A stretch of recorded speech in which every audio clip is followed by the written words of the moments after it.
Chalakudy Kannampuzha Marathompally residence അസോസിയേഷന്റെയും Chalakudy SNDP യൂണിയന്റെയും സംയുക്താഭിമുഖ്യത്തിൽ ഓഗസ്റ്റ് 30 ശനിയാഴ്ച നാദവൃന്ദ ഒരുക്കുന്ന ചിങ്ങനിലാവിൽ ഒന്നിച്ചോണം സംഘടിപ്പിക്കുന്നു. ചാലക്കുടി SNG ഹാളിൽ രാവിലെ 8:30 മുതൽ പൂക്കള മത്സരം, തിരുവാതിരക്കളി മത്സരം എന്നിവ ആരംഭിക്കും. വൈകിട്ട് 6:30 ഔസേപ്പച്ചൻ നയിക്കുന്ന ഗാനസന്ധ്യ നടക്കും. പരിപാടികളുടെ വിശദാംശങ്ങളെക്കുറിച്ച് ചാലക്കുടിയിലെ മാധ്യമപ്രവർത്തകരുടെ പ്രഥമ കൂട്ടായ്മയായ പ്രസ് ക്ലബ്ബിൽ വിളിച്ചു ചേർത്ത പത്രസമ്മേളനത്തിൽ KA Unnikrishnan, Vivek Vasudevan, advocate MN Akhileshan, Rama Manikandan, Vijayan Moozhikkal, Padmanabhaswamy എന്നിവർ അറിയിച്ചു. ഒന്നിച്ചോണം ഈ വരുന്ന 30-ാം തീയതി, ഈ ഓഗസ്റ്റ് 30-ാം തീയതി രാവിലെ മുതൽ ചാലക്കുടി ശ്രീനാരായണ ഗുരുദേവ ഹാളിൽ വെച്ചാണ് നടക്കുന്നത്.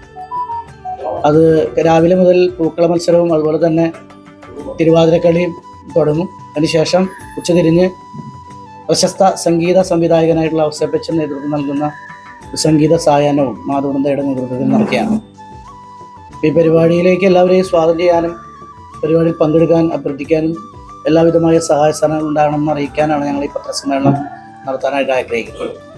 നമുക്കറിയാം, ഇന്ന് പലപ്പോഴും ഒന്നിച്ചുള്ള ഓണങ്ങൾ കുറയുന്ന ഈ സാഹചര്യത്തിൽ ചാലക്കുടി SNDP യൂണിയനും അതുപോലെ തന്നെ മരത്തോമ്പള്ളി റെസിഡൻസ് അസോസിയേഷനും നാദവൃന്ദയും അങ്ങനെ എല്ലാ കുടുംബാംഗങ്ങളും ചാലക്കുടിയിലെ വിവിധ പ്രദേശങ്ങളിൽ പ്രവർത്തിക്കുന്ന വിവിധ സംഘടനകളുടെ എല്ലാവരും സഹകരിപ്പിച്ചുകൊണ്ടാണ് ഒന്നിച്ചോണം എന്നൊരു പ്രോഗ്രാമിന് ഞങ്ങൾ നേതൃത്വം കൊടുക്കുന്നത്.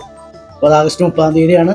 എല്ലാവരെയും സ്നേഹപൂർവ്വം സ്വാഗതം ചെയ്യാണ്. റെസിഡൻസ് അസോസിയേഷൻ അണ്ടറിൽ നാദവൃന്ദ ഇപ്പോൾ കണ്ണമ്പുഴ മരത്തോമ്പള്ളി റെസിഡൻസ് അസോസിയേഷനിലെ അംഗങ്ങളുടെ ഒരു കൂട്ടായ്മ മാത്രമാണ്. തീർച്ചയായിട്ടും കല വികസിക്കേണ്ടതാണ്.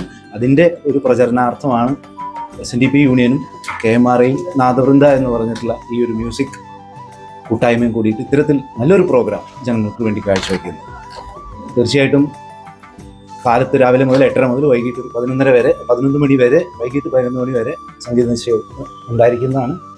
ഇതിൽ തിരുവാതിരക്കളി പൂക്കള മത്സരത്തിന് ഏകദേശം പ്രൈസ് മണി വെച്ചിട്ടുണ്ട്. 10,000 രൂപ ഫസ്റ്റ് പ്രൈസ് തിരുവാതിരയ്ക്കും പൂക്കളത്തിനും, സെക്കൻഡ് പ്രൈസ് 7,100 രൂപ, തേർഡ് പ്രൈസ് 5,100 രൂപ.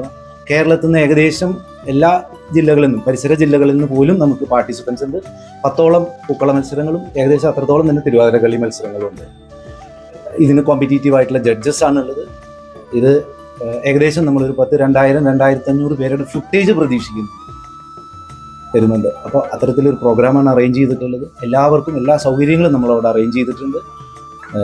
ഇതൊരു വൻ വിജയമാക്കാനായിട്ട് നേരത്തെ ചെയർമാൻ സൂചിപ്പിച്ചതുപോലെ, പ്രോഗ്രാം കമ്മിറ്റി ചെയർമാൻ ശ്രീ ഉണ്ണീഷടൻ സൂചിപ്പിച്ചതുപോലെ എല്ലാവരുടെ സഹായ സഹകരണങ്ങളും വേണം. പ്രത്യേകിച്ച് പറയേണ്ടതാണ് ഈ കൺമണിയുടെ കാര്യം. കാരണം ഏകദേശം വിദേശ രാജ്യങ്ങളിൽ ഇന്ത്യൻ സ്റ്റേജുകളിൽ ഒരു 500ഓളം സ്റ്റേജുകളിൽ കയ്യും കാലും ഇല്ല. കാല് ചെറിയൊരു കാലം. അത് പാട്ടുകാരി മാത്രമല്ല, നല്ലൊരു ഒരു ചിത്രകാരി കൂടിയാണ്. പാർലമെൻറ്റിലും ഇന്ത്യൻ പാർലമെൻറ്റിലും രാഷ്ട്രപതിയുടെ മുമ്പിലും ആ കുട്ടി പാടിയിട്ടുണ്ട്. എല്ലാവർക്കും അറിയാം, ആ കുട്ടിയെ യൂട്യൂബിലൊക്കെ ഫേമസ് ആണ്. അപ്പോൾ ആ കുട്ടിയാണ് ഞങ്ങൾ എല്ലാ വർഷവും ഇത്തരത്തിലുള്ള ആൾക്കാരെ ആദരിക്കുന്നുണ്ട്. അണ്ണാർക്കണ്ണന് തന്നാലായത് എന്നുള്ള നിലയ്ക്ക് ഇതിൽ ഒരു വിഹിതമാണ് നമ്മൾ ഈ കുട്ടിക്ക്. ഇത്തരത്തിലുള്ള പല കലാകാരന്മാരെ ഇനി വരും സ്റ്റേജുകളിൽ ഇത്തരത്തിലുള്ള കൂട്ടായ്മകളോട് നമ്മൾ ചെയ്യാൻ തയ്യാറാണെന്നും ചെയ്തുകൊണ്ടിരിക്കുന്നുണ്ടെന്നും. പരിപാടി ഇപ്പോൾ പറഞ്ഞു കഴിഞ്ഞു. സംഘടിപ്പിച്ചിട്ടുള്ളത് SNDP യൂണിയനും കണ്ണമ്പുഴ മരത്തോമ്പള്ളി റെസിഡൻസ് അസോസിയേഷൻ്റെ സഹകരണത്തോടെയാണ്. അപ്പോൾ നമ്മൾ ഈ ഒരു പരിപാടി ശരിക്കും പറഞ്ഞു കഴിഞ്ഞാൽ അവശത അനുഭവിക്കുന്ന കലാകാരന്മാരെ സഹായിക്കുക എന്നുള്ള ഒരു ഉദ്ദേശമാണ്. നാദവൃന്ദ രൂപം കൊണ്ടിട്ട് ഏകദേശം 1.5 വർഷത്തോളം കവർ ചെയ്തിട്ടുള്ളൂ. 1.5 വർഷം കഴിഞ്ഞു. അതിനിടയ്ക്ക് നമ്മൾ ഒരുപാട് അവശത അനുഭവിക്കുന്ന കലാകാരന്മാർക്ക് സഹായഹസ്തമായിട്ട് നിലകൊണ്ടിട്ടുണ്ട്. പിന്നെ ഇതുപോലെ ഈ മറ്റുള്ള വൈകല്യങ്ങൾ ഉള്ള ഒരുപാട് കലാകാരന്മാരുണ്ട്.